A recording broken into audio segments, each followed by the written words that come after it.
and the Yankees win 2-1.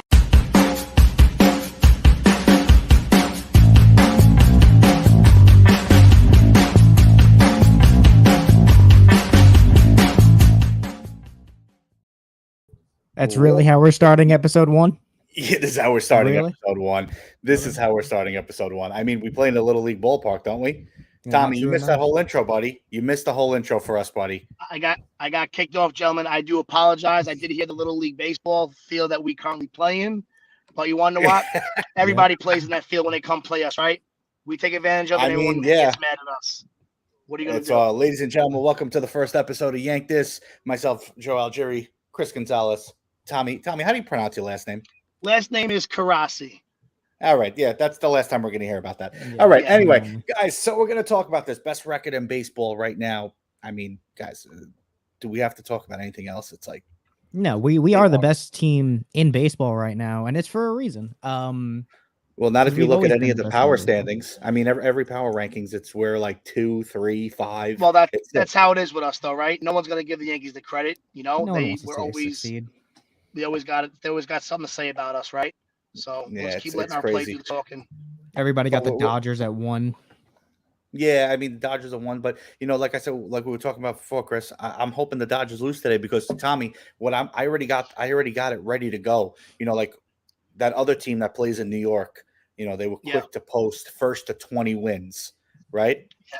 Right. Well, it was cute. It was cute. We do championships. They do 20 wins. I mean, we're a little bit different, right? Yeah. It's whatever. So I'm actually hoping that the Dodgers lose tonight because I have a post ready to go. Last to double-digit losses. Yep. Okay. Dodgers 20-9 right now, going in against the Phillies. Yeah, but let's talk about it, guys. Going into the season, no one expected our pitching staff to be where it is. Nasty Nestor is carrying. This guy was a journeyman. It's unbelievable what he's doing.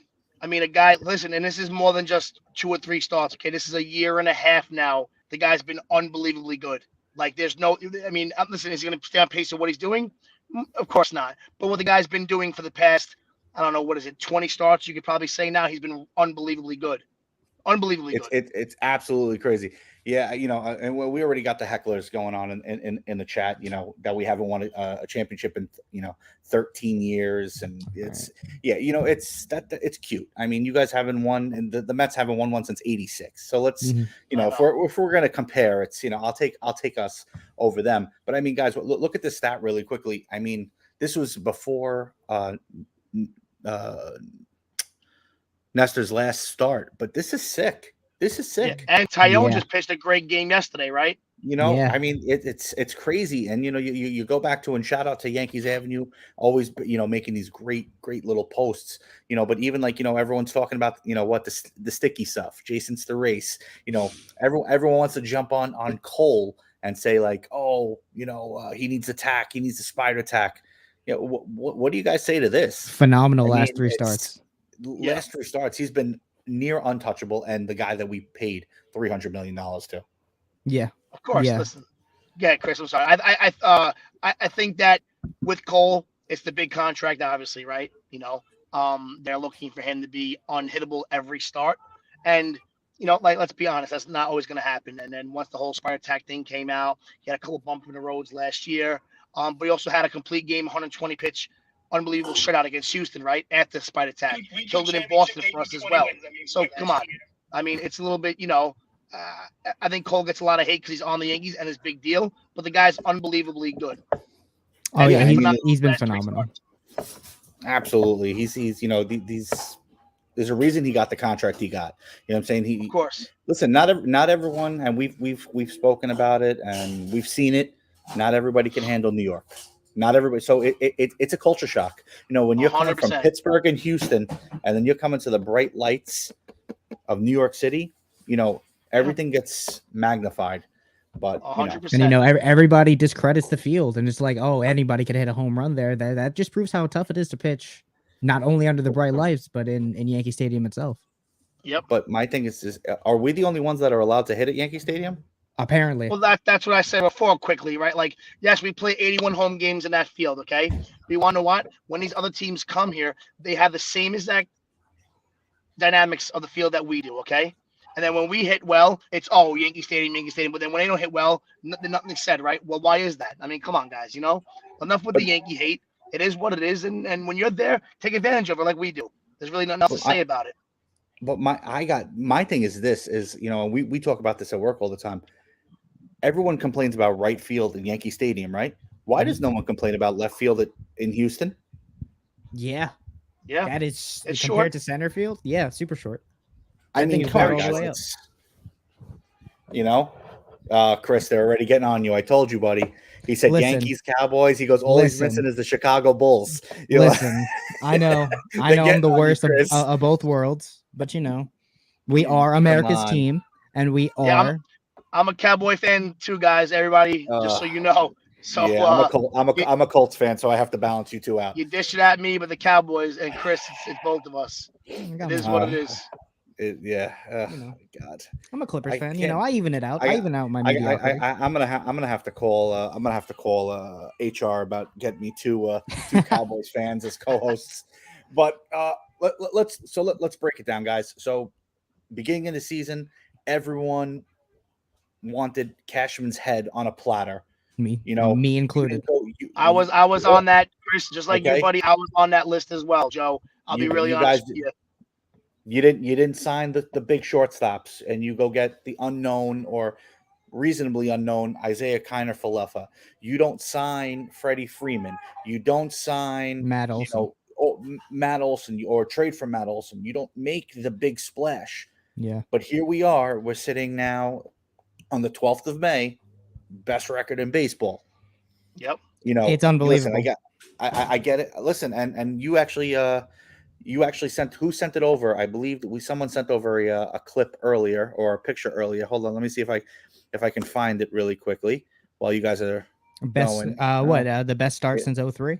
Yep. So here it is right here. So I this believe has that been was it's this one right here. Best start in franchise history, and every one of these years they have gone on to win the World Series.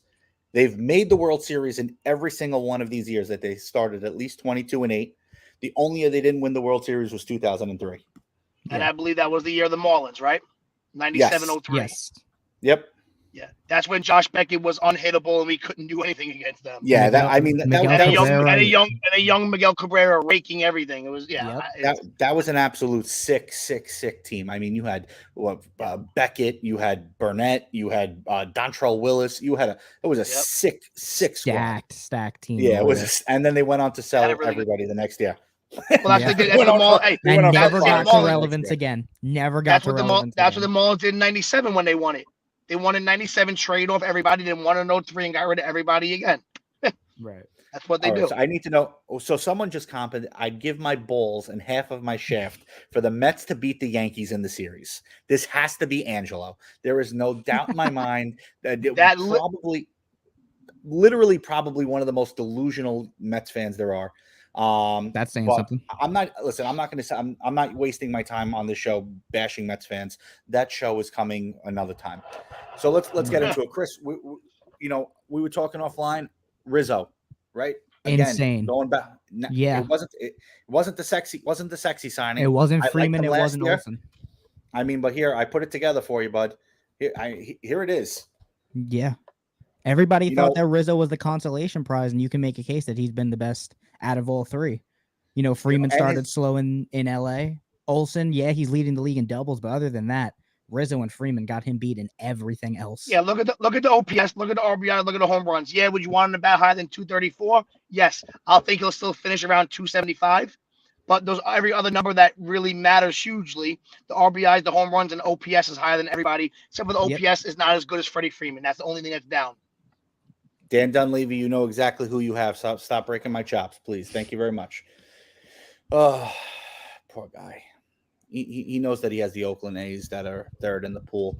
But Rizzo is also leading both those guys in WRC plus as well for all the advanced stats. People.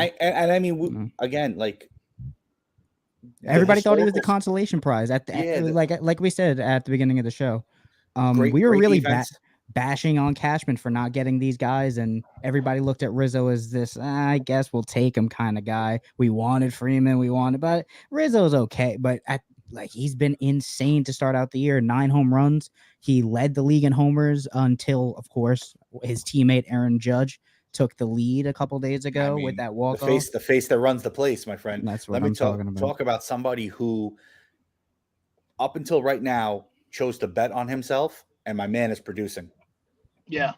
Yeah. Well, it's about Judge, right? If you look at his 6 stats, what is it, 6 years now with the Yankees in the majors? He only really had 2 of them cut slightly short, where he only played 120 games twice. The other seasons he played 150 and 150, and he hit 49 home runs one year and 37 the other year. Okay. That one injury, the one season that was shortened because of COVID, he killed it. But his numbers, when he played those 120 games, guys, in those 2 seasons, I'm going to be slightly off with the numbers, but he was on pace to hit 45 home runs again each year. He hit 27, I believe, both of those years that he only played 120 games. So, and the injuries that he has, guys, are not like, nagging injuries that are always going to be there, like a knee or a shoulder. He had obliques. He has those obliques because he has that big dip in his swing because he's so big. He's not injury prone, guys. It's a couple of years that he didn't finish, but I'm telling you right now, the guy's going to be great, and I'm hoping there's a way we can lock him in for the long run. Honestly, we need to do it. Hoping with him. I'm hoping it's not 10 years. Honestly, we're 2. No. With 2, yeah, he's approaching 30 really, really quickly. So if we lock him to like a 10-year deal, we're going to get him to his late 30s, and who knows what he's going to be by then. Yeah, but we already have Stanton into that mid-high 30s. I'm honestly hoping 8 years, 30. I'll give him the extra money. I'll give him $35 million a year. You know what I'm saying? I was thinking 6 to 7.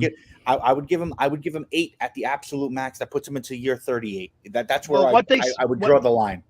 Well, they said that he wanted more of the years than the actual money, guys, from what all the reports are that are out there. Obviously, none of us really know exactly. We're not in Judge's camp or Yankees camp, but from what everyone was saying was that he was more worried about having the longevity of the years than the actual money. He's going to make $35 million a year at 7 years. And he talked about wanting an 8 to 10 year deal. Yeah, I mean it's tough. It's tough to go that long, especially like you said. You have you're gonna have Cole back. You're gonna have Cole for that long. You're gonna have Hicks still on contract. Yep. You have Stanton still on contract. So it's a lot, and then you don't know what. You don't know. Well, listen, if I love the comments, sir, Gallo couldn't hit a beach ball. It's all the Mets fans in the comments. This is all it is. This is what they're tuned in to watch us. You know what I'm saying? But how's Francisco Lindor doing? That's a great $300 million spent. Anyway, but it's still paying Robinson Cano, by the way. Yeah, no, didn't he send a bill to Brody Van Wagenen? That was actually, if he actually did that, you know what? I tip my cap to Uncle Yankee legend Stevie. Robinson Cano, World Series champion Robinson Cano. Supposedly he's looks like he's headed to the Padres. Yeah, as though they didn't need any more issues over there. Yeah, Machado's played out of his mind even without Machado's been insane out there. But yeah, so we're talking about pitching. This bullpen, immaculate. It's top to bottom. It's really stupid. I mean, when our biggest problem is basically Chad Green. Yeah. Well, I mean, and you know what's crazy? I don't even worry about Chad Green. Truthfully, I don't worry about him because we've never had to worry him. The guy's got stones. He knows how to play pitch in the big innings. He honestly, like for right now, I'm a little worried. And just to show you, like the ERA right now, Yankees have the second best ERA in the major leagues, right behind the Dodgers. And there's a couple surprises there. Honestly, I mean, if you look at that, if you had told me beginning of the year that the Arizona Diamondbacks and the Tigers would be in the top 10 of ERA, I would have looked at you like you were insane. Angels as well, Syndergaard coming off of his 2-year injury stint. Yeah, I mean they're still they're doing well, but this bullpen has been immaculate. But Tommy,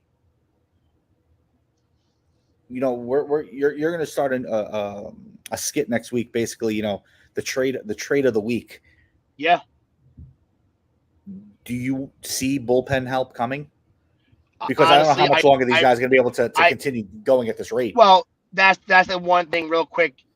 that's going to play into the whole bullpen is we do need our rotation to go a little bit deeper per start. Okay, that is one of the problems that has Jameson Tyon's averaging like 5.1 innings, 5.1 innings per start. The starters had to get a little bit more deeper, but the bullpen's phenomenal. I really don't want to make a trade or think they should trade anyone in the bullpen. But at the same time, you can always add another arm. I mean, who wouldn't want to add another arm? But the only thing I have an issue is Chad Green being in high leverage spots moving forward. I think we have too many guys, Clay Holmes, Loizaga, Michael King, who's been unbelievable. Okay, like that kid's phenomenal. Talk about stones. The kid's just unreal, and the stuff is electric. Castro, okay, What a we trade fleeced that him was into that before. deal. Yeah, Okay? seriously. But What come a on. trade. Thanks for taking The Joey guy- Rodriguez from us. The guy cuts his beard, and all of a sudden the guy's throwing 99s two seamers that are unbelievable. But I wouldn't make a deal right now. And yes, next Thursday I will start the segment about maybe a move that the Yankees could make. But right now, I would keep everything pat the way it is. We're 22-8 for a reason, and we look really good.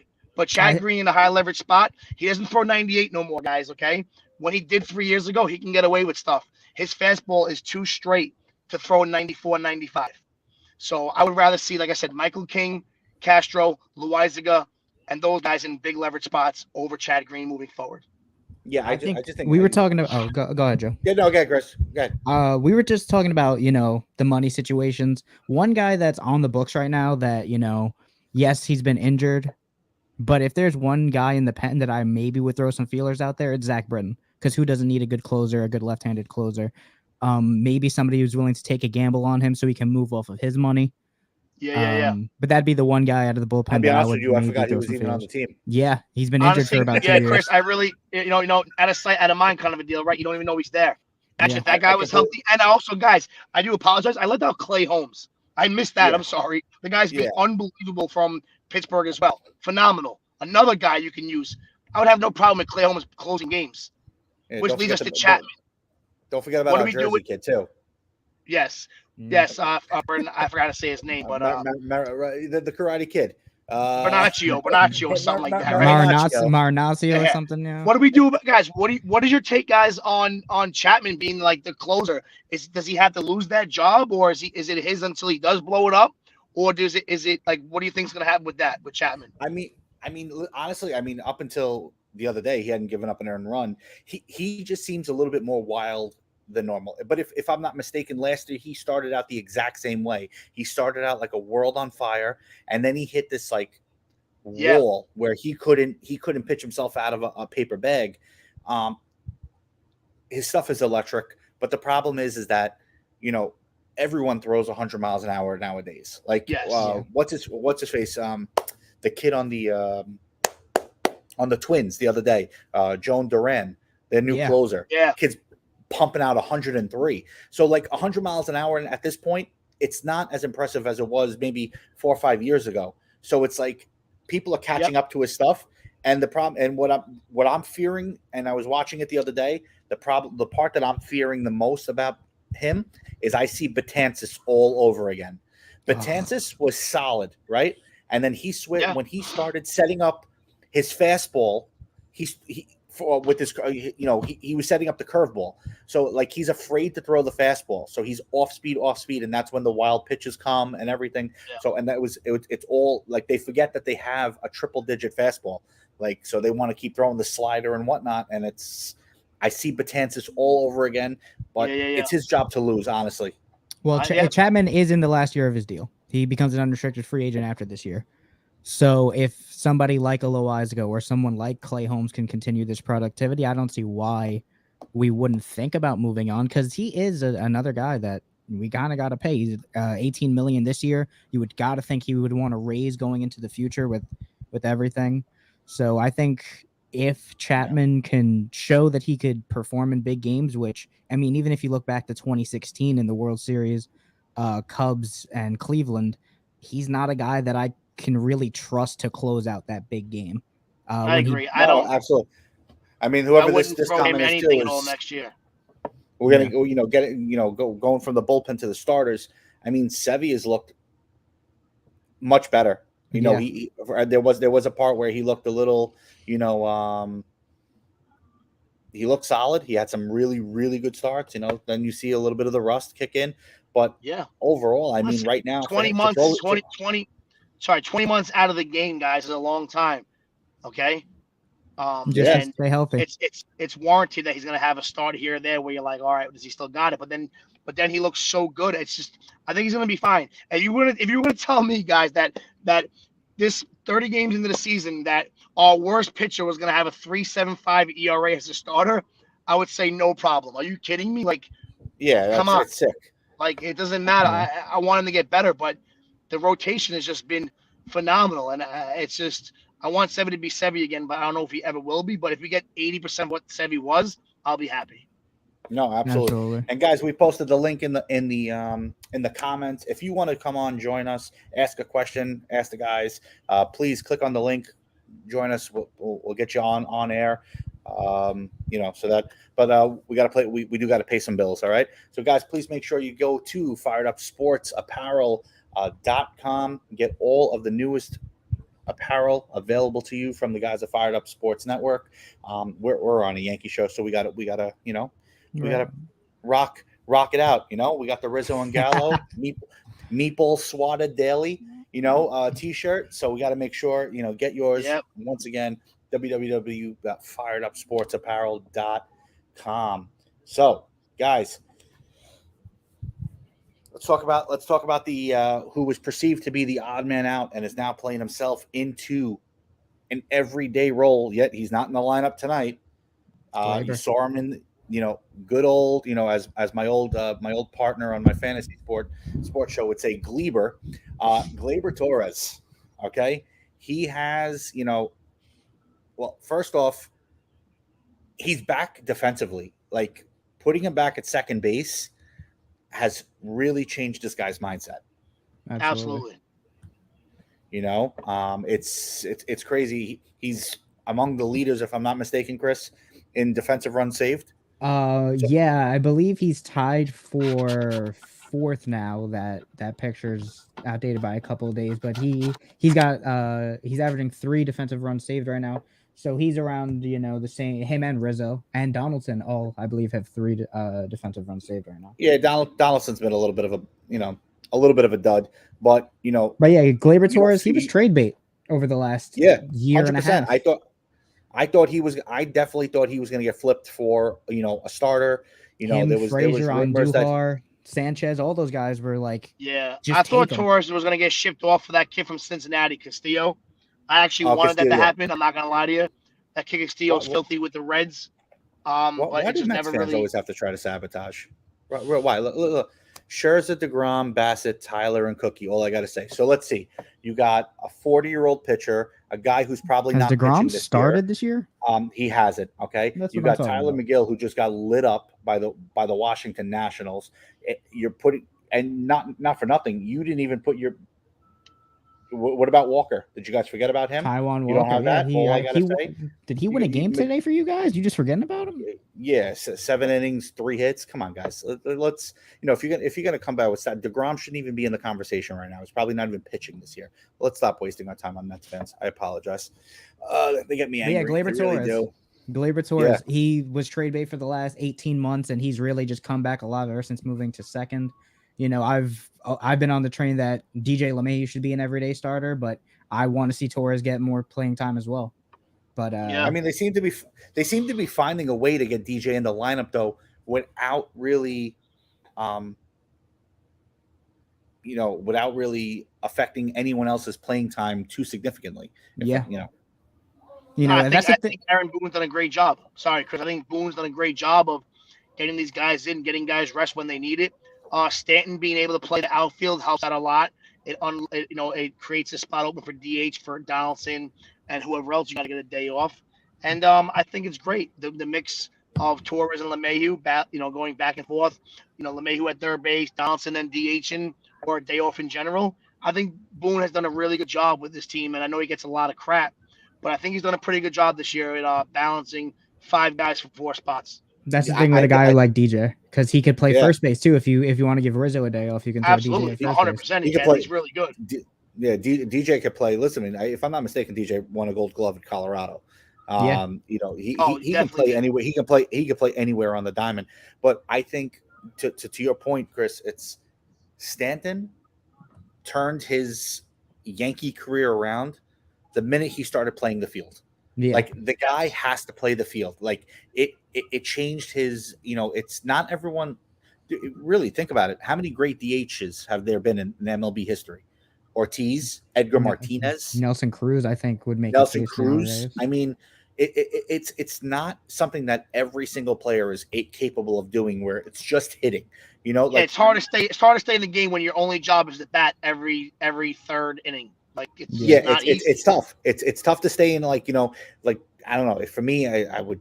I mean, I'm not exactly a world class athlete, but even, you know, I couldn't do it. You know, it's but yeah, I think Stanton whatchamacall, playing the field really helps the rotation, because now the DH isn't clogged up. You know, Yep.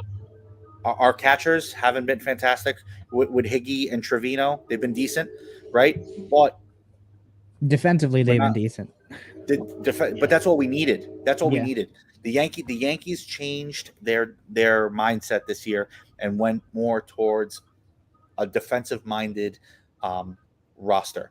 You know, listen, Kiner Falefa has been unbelievable. Mm-hmm. Yeah, I was gonna get into that next, actually, about that trade. So, like Chris was saying, I was a little bit bothered by what Cashman was doing, right? And then when they pulled that trade, I was like, what the hell? But then I sat back and really thought about it, and I actually like it a lot. To be honest with you, IKF won a Gold Glove at third base for Texas as well. The guy's really good. He can field the ball clean, got a strong arm. And listen, you got Donaldson's money, but you had to move Sanchez, and the only way you can move Sanchez was with Urshela. Okay, so if that happened, you get those two guys, you bring those in on that trade, and it's perfect. Donaldson deals only for one more year after this one. He'll be off by then. Volpe and Peraza might both be ready, and you can fit both of them in at short and third respectively. So this is more of like a stopgap trade, real quick. Donaldson's still really good at third. Is he hitting like we want him to? No, but IKF is finally like settling down a little bit, and he's playing really well for us. Yeah, no, absolutely. And the other part too that a lot of people don't realize about IKF, he's a third catcher on the roster. Yeah, you know, with having such a short player. bench, you know, because you only got they're only carrying 4 bench players because they're carrying, you know, the majority in the pen, you know, on the pitching side. So it's him being able to catch really allows allows Boone to make, you know, make the moves that he needs. It's a great move in hindsight, especially now that you're looking that Trevor Story cannot hit outside of Coors Field. Like, he has played horrendous in Boston so far. And guys like Carlos Correa, he's a really, really good shortstop. But I always looked at it as, did we really want this guy? After everything we've said about Carlos Correa, did we really want this guy? I'll be honest with you, the guy I want is going to be a free agent next year. The guy I want is a free agent next year. I mean, I know we have Volpe. I would love to yank him out of Boston. I would love to see Xander Bogaerts in pinstripes.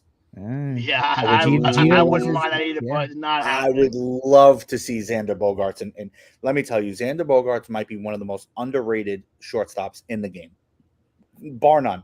You know, and not for nothing, next year's shortstop class is not too shabby either. You know, you got Bogaerts, you got Trey Turner, you got Tim Anderson. You know, you have another. Hold on, you also have, don't forget, Carlos Correa's deal was 3 years for 105, but it's an opt-out clause after every year. Right. Just so you know. So Correa can hit the market next year too. I'm not saying he is. The Yankees, but I'm not saying he's an option, but he is a free agent shortstop as well next year. Yeah, no, I mean, so it's the shortstops are there. I think, you know, I in hindsight, I think IKF was a great move. You know, it hurt to see Urshela go, but you know what? They're doing great in Minnesota. You know, Urshela seems to have found his place. I was actually watching. I don't mean to cut you up, but I was actually, the only reason why I'm doing that is because I actually saw Urshela's stats today. I was having lunch at TJ Fridays during work, and Gio Urshela's batting .233 with 1 home run and 7 RBIs. Sorry. Yeah, everyone's so upset about. Everyone's cried about getting rid of Urshela. Oh my God, not Gio. Really? Right now, It was more for the 233, defensive 1-7. aspect. No, I know, but I was told he had a solid glove at third. He really did. And you know what? Not for nothing. Oh, don't get me wrong, he definitely did. But he was. it's not like we got rid of Arenado, guys. You know what I mean? Like, come on, it wasn't that big of a deal. Colorado did that to then sign Chris Bryant for some reason. But it was my thing is that like, if you really think about it, when we acquired Urshela, it wasn't meant to be. He wasn't exactly, it wasn't like, oh my God, we got Gio Urshela, and like he was a surprise. He just like Luke Voigt, like they kind of rejuvenated their careers in New York. Yeah, it goes to like some people like take full whatchamacall, but it was IKF has been definitely a nice little play. But let's see. Another guy that could play the infield if we're really looking to rest. Tim LeCastro has spent some time at second base. That boy can fly. That boy can fly. That boy's got like. I don't think he's ever been caught stealing. I think last time I checked that was 2020, but I don't think he's been caught. He spent most of 2021 on the DL with that torn ACL, but I don't think he's ever been caught stealing. He could fly. He could play the outfield. And he could play middle infield. Yeah, it's sick. So, guys, we were talking about it before about the bullpen. There's one thing that kind of scares me with the schedule coming up, and this is this, right? Yeah, 23 games, and then the next 22 days. They don't have a day off until May 30th. Yep, that is a lot of baseball in a row, right? We pulled up Luis Gil tonight to pitch, who is, I think the kid's another year, a full year away from being every day in the rotation. I don't think we're going to see what happened to him, what happened to Devi. Devi kind of just Davy Garcia, Domingo Herman. Yeah, I mean Domingo is, I think, can still play. Do you see them possibly, going to a 3-man bench with the pitching? In the long run, no, because I think at the end of the day, maybe for one of these, like, we need a guy up right now for a game or two, but for the long run, no, I don't see them. I feel like with the guys that we have on this team, they're not the youngest guys like Rizzo, guys like Donaldson, so we will need that extra guy on the bench if we need that day off. Right. But definitely for a game or two, I could see them calling up a guy like Herman or Gil or Garcia to fill in that slot. And of course, we're getting Zach Britton back, so sooner or later we are going to have to send somebody down. Someone's going to have to. I mean, who's the odd man out who's the odd for you guys? Who's the odd man out? Given everything, probably Marinaccio or Was Marinaccio not already sent down? I'm pretty sure he sent. Did I miss that? I could be wrong, but I think we did. I'll check right now. I don't know if he was, but if he wasn't, then that would be the guy that would go down for Brighton for sure. Yeah, I mean it makes the most sense because no, they optioned them down May 12th. Today. Yeah. I knew I saw that they sent him down. That was probably for Gil though. That was probably for Gil. He'll come back up. And then, Marinaccio was probably the guy. If not, he'll get sent back down again. You're not going to send down Peralta or Chapman. Those are your lefties. You're not going to send down Loaizaga, King, Castro. So it would be that guy Marinaccio. He'll unfortunately go down for Britain, and then the bullpen will just get him that much better. I mean, I'm hoping that someone at Yankee Stadium is smart enough that when the kid comes into the game, they start playing like you're the best around. Just they like, come on, like, how do you not do that? Like, how do you not play the Karate Kid song when this kid comes in? Yeah, that'd be great. I mean, I think that would be absolutely fantastic. But yeah, so let's talk about the Little League ballpark that we that Gleyber Torres' home run would have went out of. What was the 6 out of 30? Six out of 30. And then the coach said that. The coach said that it wouldn't go out, or the manager would have said it wouldn't go out of 99% of the ballparks in the major leagues. I mean, at what point does this argument get really weak? I think when we're playing them. I'll be honest with you, and I think the Yankees are doing it on purpose because if you look at some of these home runs the last week, they're just making it over the right field Watching fence. guys Like they're just like Suarez they're and Stanton punching it swing. out there. Yeah. Oh, it's great. Like Rizzo's like that 3-run home run, that 3 home run day by Rizzo a couple of weeks ago. One of them like literally just barely made it over the scraped wall. over. Yeah. Yeah, that was great. I already think this is a weak argument, and it's not just me being a Yankee fan; it's just me being honest. Like I think it's a weak argument already. Yeah, I mean, I don't, I mean, like I said, every team, yes, we play there 81 times, but all the opposing teams that come in, why aren't they hit as many home runs as we do? Why? Yeah, not everything can be. Not every stadium can be the Polo Grounds where there's a 550 feet out in center field. Come on. Yeah, that'd be sick. Let's be honest, Yeah, but for me, guys, I think the most telling part about this Yankee team this year, and shoot me down if I'm wrong, they're winning the games they didn't win last year or the year before. They're finding ways to win. They have, this 2-game sweep over Toronto was big. Kikuchi, for some reason, both starts against us has given us trouble, yet we figured out a way to win the game late. We take Romano deep, who's been a top closer in the AL so far this year, and then we beat up on Berrios, not to say beat up. Let me before I get blasted in the comments, not beat up on Berrios, but Berrios just isn't what he hasn't transitioned very well in a Blue Jays uniform. Let's just say that.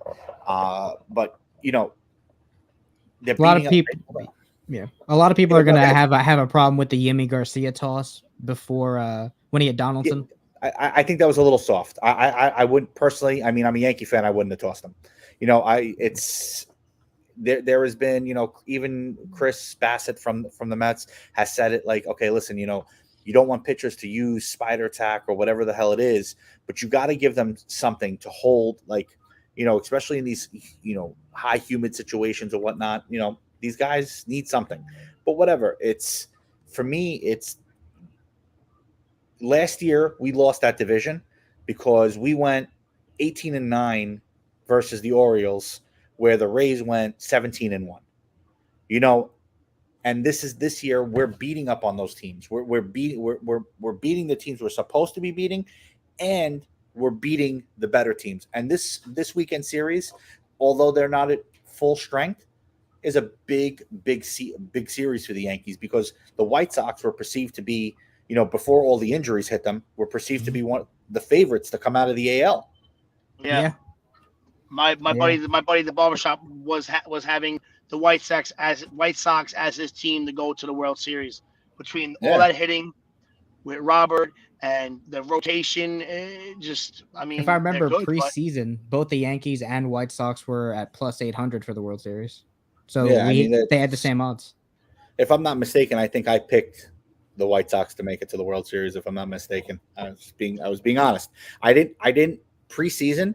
I did not see this Yankee team performing to this level. I just not with didn't. The lack of additions that we made. And I don't even think the most optimistic Yankee fan could have perceived that we're here a month and a half into the season and we're sitting playing the way that we're playing. The rotation is by far better than what I thought it was going to be. The bullpen just as good as I thought it would be. We're so much better defensively, like we were saying earlier. But really, honestly, guys, if I had to pick one of the two over like pitching or offense, our pitching's been what's getting us to where we are. 100%. Because we've been close. If I mean, Chris, you would have the stats in front of you. I think in our last 4 games, we were being no hit until like the 6th inning twice, if I'm not mistaken. Yeah, which I no hit. I brought that point up in the chat earlier this week. It's when we were talking about Nestor and Montgomery, these guys just not getting any run support. But the bullpen's been able to keep us in the game, and we're scoring when we need to score. I would love to see these guys actually get some W's on the record, because who knows how well they're going to pitch later into the year. But yeah, we're finding ways to win when it matters. We're getting the hits we need. We're getting the home runs we need. because of the way that the bullpen comes in and relieves the great starting pitching that we already have. Yeah, I mean, Montgomery, I think he said that he would sell his soul for a couple of runs. His run support has been abysmal this year. DeGrom-esque run, even last year. Yes, DeGrom-esque run it's support. very, very, very DeGrom-esque. It was terrible. They were not scoring for this guy, and he was pitching really, really well. Phenomenal, yeah. Same with Nestor. Nestor had that no hitter going into he was 7 1/3 and didn't get the win because we didn't score till the 8th inning. It's true. So let's talk about another guy on the team right now. Did not have a good start last year in his Yankee career. Started out this year even worse. Okay, I told you guys that although he's bad right now, I'm not going to sit here and sugarcoat it. I'm doing everything I can with the new rule changes next year to keep this guy in pinstripes. Joey Gallo. I really, Tommy, I know me and you we're gonna go head to head on this one, but I really truly believe that this guy gets screwed by that shift more than almost anybody. And we looked up the stat earlier today, earlier before the show. There's only 2 people worse than him in regards to hits lost by the shift. I mean, they're playing softball defense against this guy. They have 4 outfielders, and the whole team is on the right side. I mean, personally, it annoys me because the baseball coach in me is like bunted up the third base side. Yeah, perfect. I was thinking the same thing. Just put the bat out and let it roll up the third base side. You could get a double by the time someone gets to the ball. I just don't understand. I never understood that. Like, these guys are so steadfast and they want to just keep hitting it because they want to hit the home run or whatever. But just hit it up the third base side. You're professional ball players. In his defense, when you have the power, Tommy's driving to my house now to kill me because switching my parking spot so I can get the bowling equipment out of the bag easier. But I'll tell you what I will say real quickly about Joey Gallo is this. The only reason why I didn't agree with you, Joe, to a certain extent of what you're saying, I think he is affected by the switch, but I see a guy who is either walking, striking out, or that's really what he does, right? So it's not like he's losing base hits to ground balls into right center or ground balls deep into the outfield or even bloopers that would have landed over the second baseman's head. They're strikeouts or walks. So I don't know really how much. Maybe it's in his head. Maybe him seeing 4 infielders and 3 outfielders next year with no shift maybe mentally will help him. But if you watch what he does when he's at bat, his at bats are walks or Ks. That's why I don't know how. If you're stepping into the box and you see 4 guys lined up, that's gonna get into your head. Then 4. Yeah, that's what I'm saying. Maybe it is. Maybe like I said, maybe it is in his head. And I'm hoping that's the case. But Tommy, I'm gonna ask you a question. Sure. I want to ask you a question. How much would this guy right now that I'm gonna put on the screen go for in today's market?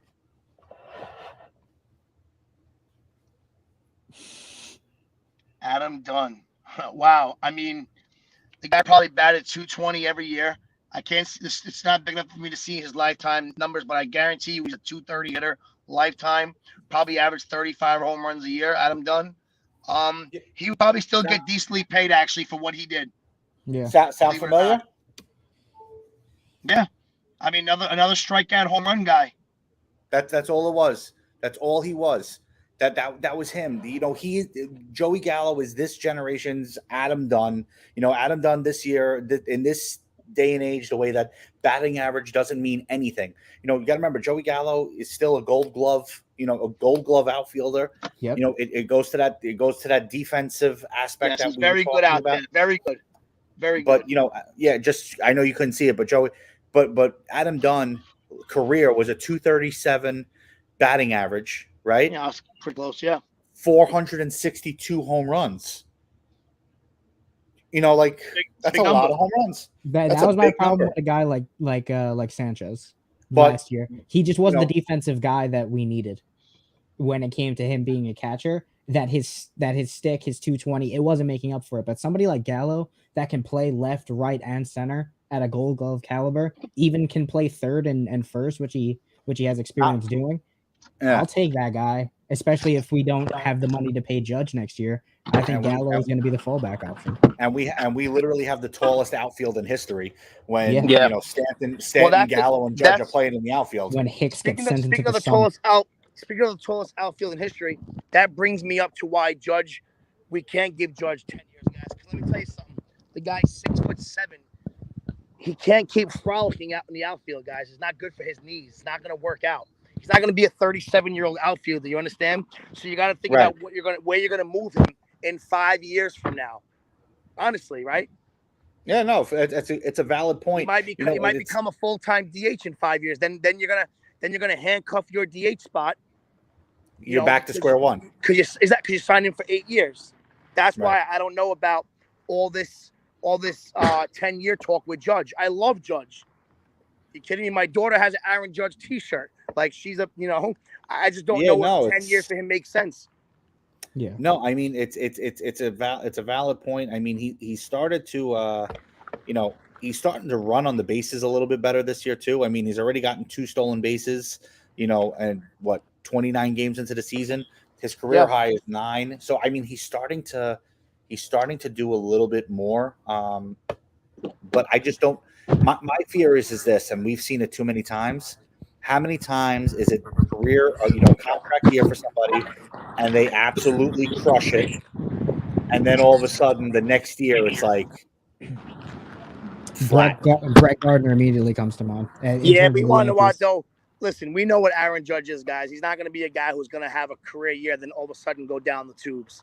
That's not happening with this guy. He's been arguably a top 25 player since coming into the league. And I talk to my buddies all the time, man. I every time we get into this, he's in my eyes, he's been a top 10 player every year since he's been in the league. I don't care what anybody says. Top 10 for sure. Okay, and that's including. I'm talking about positional players. I'm not talking about including pitchers. Okay, right. Top 10 positional player in the league. Top 10 position player in the league. Okay, obviously Trout and Soto. And you have other guys, but Judge is a top 10 positional player in the league. That's a guarantee. Do you? Is there any consideration that you would pay him Bryce Harper like money? Because I feel like Bryce Harper is the guy that he's a guy that can play at an MVP caliber. Yeah, but Bryce Harper was like 3 years younger than him when he signed that contract. Yes. Yeah, true enough. It's the age. This is where and this is the problem is, and the age is where is what's going to be the biggest factor is how many times can the Yankee have, listen, I said I wouldn't mention them on the show as much, but the Mets right now have George Steinbrenner as their owner. Okay. They have a guy who has an open checkbook that wants to put a winning team on the field, and he'll do something. He doesn't care who it is or how much it costs, and it shows with the cut. Them cutting Cano. DFA and Cano, I miss those days, by the way. Yeah, I know. George. Listen, it's great. We don't have that now. His son treats this like a business. His son is worried about the bottom line. He's worried about the numbers, and the sabermetrics and the analytics. It's all ruined the game, right? It's not the game that we all once. Tommy, you're getting me dizzy over here, buddy. It's not the game that we all grew up watching. It's definitely different. So that's why 10 years ago, 20 years ago, you would have told me his WAR is 1.8. I'm like, what the fuck are you talking about? What is WAR? What is that? And now it's what's his WRC plus? What's his barrel rate? What? Yeah, that's come on. I'm like, we wouldn't be discussing shit like that, 20 years ago, but now we are. Here we are. All right. But gentlemen, it was a good first episode. Absolutely. Yeah, absolutely. We have a big series tonight. Like I said, we got Luis Gil on the mound tonight. I think he's going up against Dylan Cease. I think Cease is on tomorrow.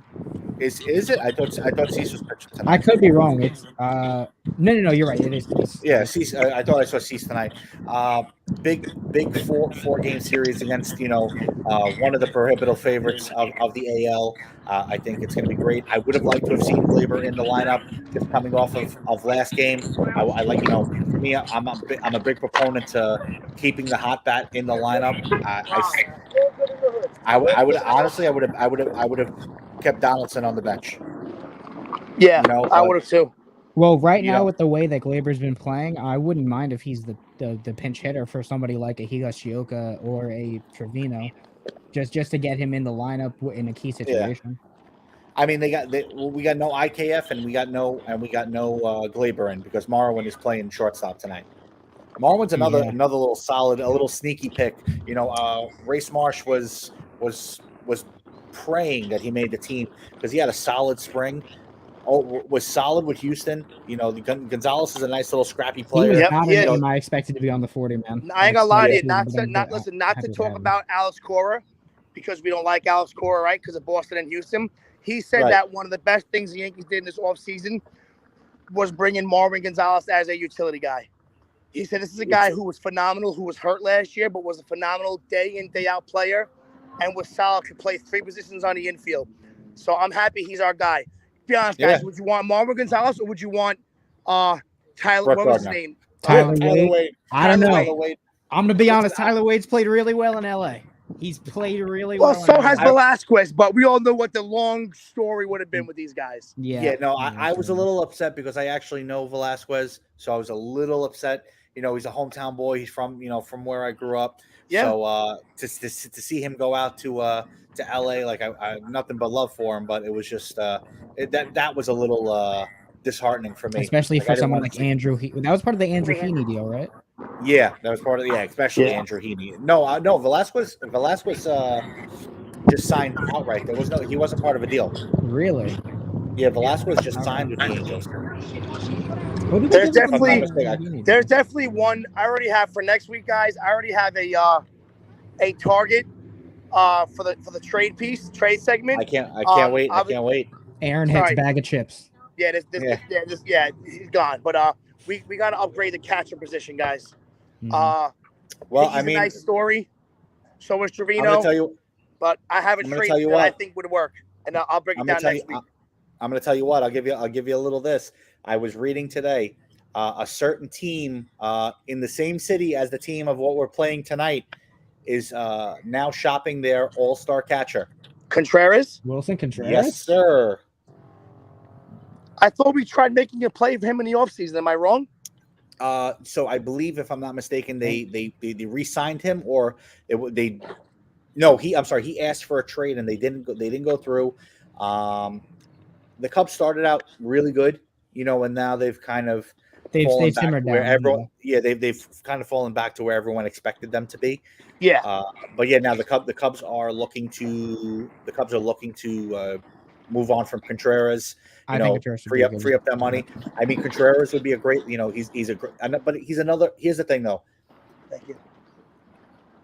I don't think he's that big of an upgrade defensively on Higgy or Trevino. Mm-hmm. He's definitely going to be an upgrade on them offensively. But the problem is that he's the same kind of player. The reason why I love a guy like DJ and IKF is they're contact guys. They put the ball in play. We already have enough, all or nothing players. As much as I would love Contreras, I don't think he would be a great fit for the Yankees because it's just another all or nothing player. And when we get into October and we're playing against good pitching, those are the kinds of players that usually let us down. The one guy that I have no idea why we didn't make a serious play for last offseason was JT Realmuto. He seemed like he wanted out of Philadelphia. Yes, it would have been big money, but he's the contact, speed, great defensive catcher. And I hate to say it, but the Yankees don't have the deep pockets they used to anymore. Yeah, I got one question though. What is the status of that kid that we traded for Minnesota, Ben Rovert? I know he's still hurt. Yeah, but what is the deal with him? Like, he's supposed to assignment in A-ball. Was he supposed to be like our starting catcher though? So supposedly, I mean, have you seen this kid? He is. Dude, I'm gonna get you guys a picture of what this guy looks like. Dude, this guy's carved out of stone.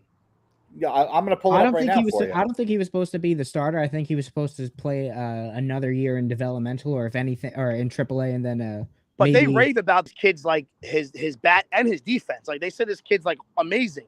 Yeah. And he's literally carved out of a stone. He looks like a Greek god. I think he was supposed to spend a year behind Higgy this year, and then when he got hurt, we went and traded for Trevino. I mean, do you see this? Like, that's the catcher. Dude, that's... He looks big. That literally looks like Angelo when he's doing all the bowling balls in Whitestone. So supposedly, again, another. He was, from what I read. I don't know too much about him. I'm not going to pretend to know too much about him. From what I'm understanding, is he's another good fielding. He's a defensive player. Not so much. You would think with arms like that this guy's hitting balls, 300, 300 miles down the road. But it's just, he's a defensive catcher. Yeah. My thing is this: is that, like, I know we're talking about upgrading the catcher position, but I'm okay with giving up that position offensively if they are sound defensively. Yeah, I agree. Trevino's good. Like Austin Wells in the farm as well. Austin Wells is I was watching a documentary on Austin Wells the other day. Austin Wells looks really, really good. I know it's Double-A, but he looks amazing down there. Listen, if you really think about it, there's not that many great. I mean, theoretically, we're all in fantasy leagues, right? How many great offensive catchers are there?